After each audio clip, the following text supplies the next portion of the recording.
everyone, this is CS Priyanshi Goyal and this is CS Divesh Goyal. So today in this video, we will going to discuss about the notice issued by the ROC in relation to the delay in filing of the form Ben 2.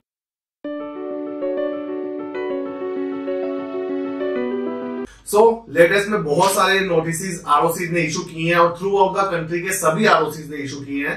We have also seen so many notice और the major important thing about this notice की ROC ने लैक्स में penalty लगाई है for delay in filing of the form. So in this video we have to discuss about that thing. Okay, so today in this video we will going to discuss the notice in the FAQ form along with the provisions. Yes. तो start करते हैं आज की video. बिल्कुल. So first question is, when the SBO provisions in Ben 2 introduced in the Companies Act 2013 by the MCA. Okay. So we know Companies Act 2013 आया था 1 अप्रैल 2014 से. Right. उस टाइम एक्ट में एसबीओ के कोई प्रोविजंस नहीं थे जो इंट्रोड्यूस हुए हो या जो एक्टिवेट हुए हो. बट मिनिस्ट्री ने जो एसबीओ के प्रोविजन इंट्रोड्यूस किए थे वो किए थे जून 2018 में. By the notification of the 13 June 2018 section 90 introduce हुआ. देन सेक्शन आया तो सेक्शन के रूल्स की भी रिक्वायरमेंट थी. जो रूल्स आए कंपनीज एक्ट में वो थे 8 फैब 2019 से रूल्स इंट्रोड्यूस हुए. और रूल्स आने के बाद भी फॉर्म आने में टाइम लगा. फॉर्म जो बैंक का था वो इंट्रोड्यूस हुआ 1 जुलाई 2019. तो फर्स्ट टाइम जो बैंक 2 आया था ना वो 1 जुलाई 19 को आया था. तो इसकी फाइलिंग रिक्वायरमेंट की उसके बाद ही शुरू हुई थी. So what is the due date of filing of Ben 2? Okay, so as I said कि फर्स्ट टाइम फॉर्म ही इंट्रोड्यूस हुआ था 1 जुलाई 2019 में. तो उससे पहले तो कोई फाइलिंग रिक्वायरमेंट कोई ड्यू डेट कुछ भी नहीं थी. तो बैंक 2 की जो ड्यू डेट है जो हम एज पर लॉ बोलते हैं एज पर सेक्शन 90 रूल 4 के अकॉर्डिंग बोलते हैं. बैंक 2 की ड्यू डेट है 30 days from the receiving of the bank 1. फिर अब क्वेश्चन आता है बैंक 1 क्या होता है.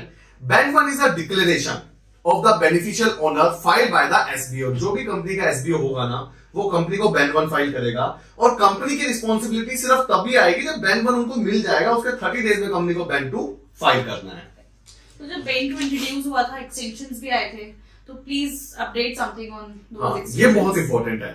अगर आपको नोटिस के लिए डिस्कशन करना है उनके रिप्लाई के लिए डिस्कशन करना है तो एक्सटेंशन के बारे में पता होना चाहिए. अभी मैंने आपको बताया था कि 1 जुलाई 2019 से बैंक 2 का फॉर्म आया था. जिस दिन से फॉर्म आया था उसके 30 डेज में लोगों को फाइल करना था क्योंकि बैंक 1 तो पहले भी आ चुका था. तो उस टाइम ड्यू डेट जो ज्यादातर की फॉल कर रही थी वो 30 जुलाई फॉल कर रही थी. अब 30 जुलाई से पहले 29 जुलाई 2019 को एक नोटिफिकेशन आया मिनिस्ट्री का और उन्होंने बैंक 2 की ड्यू डेट एक्सटेंड कर दी 30 सितंबर 2019. ये था पहला एक्सटेंशन.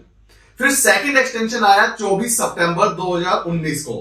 उसमें मिनिस्ट्री ने ड्यू डेट एक्सटेंड की 31 दिसंबर 2019. बट अभी भी एक्सटेंशन रुका नहीं. थर्ड एक्सटेंशन आया 1 जनवरी 2020 को और फाइनली ड्यू डेट एक्सटेंड हुई अप टू 31 मार्च 2020. जो बैंक 2 फर्स्ट टाइम फाइल करना था ना कंपनीज को सेक्शन आने के बाद उसकी ड्यू डेट आपकी थी 31 मार्च 2020 तक जो हमारा कोविड एरा भी स्टार्ट हो गया था. ठीक है. तो next question, What is the penalty provisions of Ben 2? Okay, ये बहुत लोगों ने मेरे से पूछा. रिसेंटली मैं अभी आरओसी भी गया था किसी काम से. लोगों की यही क्वेश्चन आ रहे थे कि पेनल्टी किस बेस पे लग रही है. जो पेनल्टी का सेक्शन है ना बैंक 2 का वो है सेक्शन 90 सबसेक्शन 11. उसमें पेनल्टी मेंशन की है. सेक्शन 90 सबसेक्शन 11 में पेनल्टीज को 2 पार्ट पे डिवाइड किया है. फर्स्ट पार्ट कंपनी पे कितनी लगेगी, second part officer in default पे. तो कंपनी के लिए वहां मेंशन किया है कि minimum penalties ₹1 lakh and maximum is up to 5 lakh. But जो 1 लाख से 5 लाख है वो डायरेक्ट नहीं जाएगा. 1 लाख के बाद 500 रुपीज पर डे जितना आपने डिले किया. फॉर एग्जांपल आपने 100 दिन का डिले किया तो 500 इंटू 100 प्लस 1 लाख उस बेस पे आपकी पेनल्टी काउंट होगी. तो कंपनी पे है 1 lakh plus 500 rupees per day maximum 5 lakh. अब आती है ऑफिसर इन डिफॉल्ट जैसे KMPs. और अगर कंपनी में KMP नहीं है जैसे प्राइवेट कंपनी में KMP रेयरली होते हैं तो डायरेक्टर्स उन पे पेनल्टी है minimum 25,000 plus 200 rupees per day up to the date of delay and maximum 1 lakh rupees. Generally लोगों को आता है सर एक प्राइवेट कंपनी को बहुत नोटिस आए हैं वहां जनरली 2 डायरेक्टर होते हैं और कंपनी होती है. अगर हम मैक्सिमम लेवल पे भी चले जाए ना 2 डायरेक्टर वाली कंपनी में जहां 2 डायरेक्टर और कंपनी है 7 लाख से ज्यादा पेनल्टी नहीं लग सकती. 5 लाख मैक्सिमम कंपनी पर 1 लाख दोनों डायरेक्टर्स पर. But penalties are really too high under every section of the Companies Act. So एक बहुत इंपॉर्टेंट क्वेश्चन है. कंपनी ने ऑलरेडी एडिशनल फीस पे कर दी है. ओके. आप उसको पेनल्टी भी पे करनी पड़ेगी. यस. ये बहुत सही क्वेश्चन आपने पूछा है। मेरे पास जितने लोगों के मैसेज या कॉल्स आ रहे हैं या व्हाट्सएप के थ्रू जो भी आ रहा है ना, ये सबसे इंपॉर्टेंट क्वेश्चन आ रहा है कि सर हमने तो एडिशनल फीस दे दी थी तो हम पे पेनल्टी क्यों लग रही है। एक्चुअली क्या होता है, एज अ प्रोफेशनल मैं आपको बता रहा हूं, मैं सेमिनार में भी ये पॉइंट बहुत बार डिस्कस करता हूं।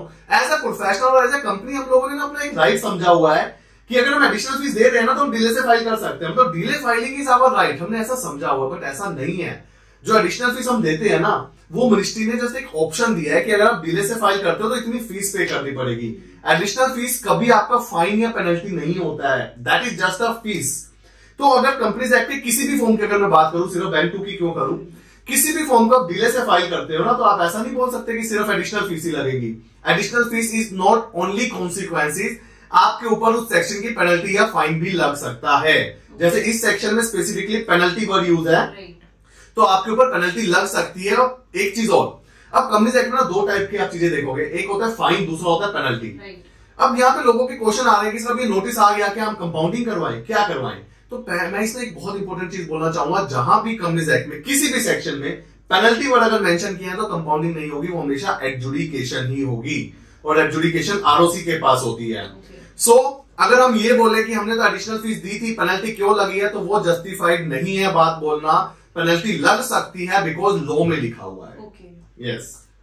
नेक्स्ट क्वेश्चन इज, कंपनी के पास नोटिस आ गया, अब वो कंपनी क्या करे। अब देखो नोटिस आ गया, अब आपको देखो इसके लिए लीगल जो भी रिसोर्सेज है उनको फॉलो करना पड़ेगा।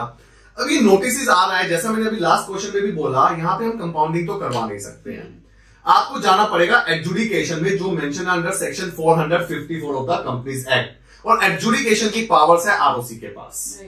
अब अगर आपके पास नोटिस आ गया तो आपके पास 2 वे आउट है। वे आउट नंबर 1, आपको लगता है कि चलो नोटिस आ गया, मैं पेनल्टी पे कर देता हूं, तो पे कर दो, मैटर ऑफ। बट आपको लगता है कि नहीं यार पेनल्टी बहुत ज्यादा है, या मेरे तो बहुत जस्टिफाइड ग्राउंड है मेरे पास कि इतनी पेनल्टी नहीं लगनी चाहिए, रिड्यूस होनी चाहिए या 0 पे जानी चाहिए, तो आप सबसे पहले उस नोटिस का रिप्लाई फाइल करो आरओसी के पास within the prescribe time. Delay मत करना, प्रिस्क्राइब टाइम में फाइल करो। उस रिप्लाई में आप मेंशन भी करो कि if any other information required या personal presence is required, we are ready to come for the hearing also. जैसा लॉ में लिखा है, इंडियन कॉन्स्टिट्यूशन में लिखा है, आपको अपॉर्चुनिटी ऑफ बीइंग हियर दिया ही जाएगा। सो ये 2 स्टेप है। सबसे पहले रिप्लाई फाइल करो, आरओसी रिप्लाई पे ओके हो जाता है, कंसीडर कर लेता है, पेनल्टी रिड्यूस कर देता है, that is okay, otherwise go for the physical hearing. ठीक है, तो जैसा आपने बताया कि रिप्लाई फाइल करो, तो रिप्लाई मतलब काफी लोगों ने पूछा है कि क्या ग्राउंड हम कवर कर सकते हैं रिप्लाई ड्राफ्ट करने के लिए। देखो अगर मैं बोलूंगा आपका इनिशियल फॉर्म है जो फर्स्ट टाइम फाइल करना था, उसका डिले है, तो आपके पास एक बहुत अच्छा ग्राउंड है कोविड। क्योंकि मैंने अभी लास्ट क्वेश्चन से बताया था कि ड्यू डेट आपकी एक्सटेंड होते होते 31 मार्च 2022 हो गई थी। कोविड आ गया था 23 मार्च से, through out the country world lockdown हो गया था। अगर आपका इनिशियल फॉर्म का डिफॉल्ट है ना, तो कोविड से अच्छा कोई ग्राउंड नहीं है, बिकॉज वो एक्चुअल सिचुएशन है। मैं ये नहीं बता रहा कि वो बहाने हैं, वो एक्चुअल सिचुएशन है कि कोई काम नहीं कर पा रहा था। बट अब आपका इशू क्या है कि आपका उस टाइम का डिफॉल्ट नहीं, आपका उसके बाद का 2021 2022 का डिफॉल्ट है। तो देखो कुछ फैक्टर्स को आपको कंसीडर करना पड़ेगा। आपकी कंपनी अगर लॉसेस में है या नील प्रॉफिट्स है, तो आप उस ग्राउंड को मेंशन करो, स्पेसिफिक हाईलाइट करो कि हमारी कंपनी लॉसेस में हम बिजनेस करना चाह रहे हैं, तो इतनी पेनल्टी ना लगाई जाए। अगर आपने कोई टेक्निकल एरर फेस किया है, उसके लिए आपने कोई टिकट्स रेज किया, तो टेक्निकल एरर के स्क्रीनशॉट, टिकट्स की स्क्रीनशॉट आप डाल सकते हो। स्टिल आपकी कंपनी कोई स्टार्टअप है, कोई स्मॉल कंपनी है, तो ऐसे ग्राउंड्स को आप मेंशन करो। बिकॉज देखो गवर्नमेंट की भी इंटेंशन ये नहीं है कि बस पेनल्टी लगानी है, बट आपको जस्टिफाई तो करना पड़ेगा ना कि आपकी पेनल्टी क्यों रिड्यूस हो, आप पे पेनल्टी क्यों नहीं लगे। बिकॉज आप ये नहीं बोल सकते कि नॉन कंप्लायंस ही नहीं किया, नॉन कंप्लायंस तो आपने किया। हाँ, अब आप जस्टिफाई करो कि नॉन कंप्लायंस क्यों करना पड़ा आपको, तो वो जस्टिफाई आप अच्छे से करो, तो आप रिप्लाई क्रिएट कर सकते हो। आई होप डाउट क्लियर होगा, क्योंकि काफी लोगों का डाउट इस क्वेश्चन में आया था। तो next question, I guess questions हमारे खत्म हो गए हैं। अब जो मेन चीज है जो मुझे आपसे पूछनी है कि आपने ऐसे कितने केसेस हैंडल करे हैं और हम किस एक्सटेंट तक की पेनल्टी को रिड्यूस कर सकते हैं। देखो लास्ट 1.5 ईयर में मैंने बहुत सारे केसेस एजुकेशन के हैंडल किए और through out the country education cases handle किए हैं। मैंने रिप्लाईज भी फाइल किए और पर्सनल आरओसीज में, आरडीज में हियरिंग्स भी किया है। तो मैं एक चीज बहुत क्लियर करना चाहूंगा कि अगर आप अपने ग्राउंड्स को जस्टिफाई नहीं कर पाए, आप रीजंस को जस्टिफाई नहीं कर पाए, तो पेनल्टी रिड्यूस करवाना बहुत मुश्किल है। बिकॉज आप पिछले 2 सालों के आरओसीज के ऑर्डर्स को देखो, 2 सालों के ऑर्डर्स में आरओसीज ने काफी हैवी पेनल्टीज लगाई है कंपनीज के ऊपर जिन्होंने नॉन कंप्लायंसेस किए हैं। सो रिड्यूस होना मुश्किल है, बट देखो ट्राई करना हमारा राइट है, हमें ट्राई करना चाहिए, जस्टिफाई करना चाहिए। बाकी तो केस में पता चलेगा कि अब कितनी आरओसीज रिड्यूस करते हैं या नहीं करते हैं। So I hope all the doubts are cleared. अगर कोई भी क्वेश्चन आपका हो, कोई भी डाउट हो, please feel free to mention in the comment box. We will try to cover those topics in a next video. Definitely. और हम वो ट्राई करेंगे कि उनका रिप्लाई हम अपने प्रैक्टिकल और टेक्निकल दोनों एक्सपीरियंस को शेयर करते हुए दे. So we are always here to help this fertility health the professional. So thank you so much everyone for watching this video. Thank you.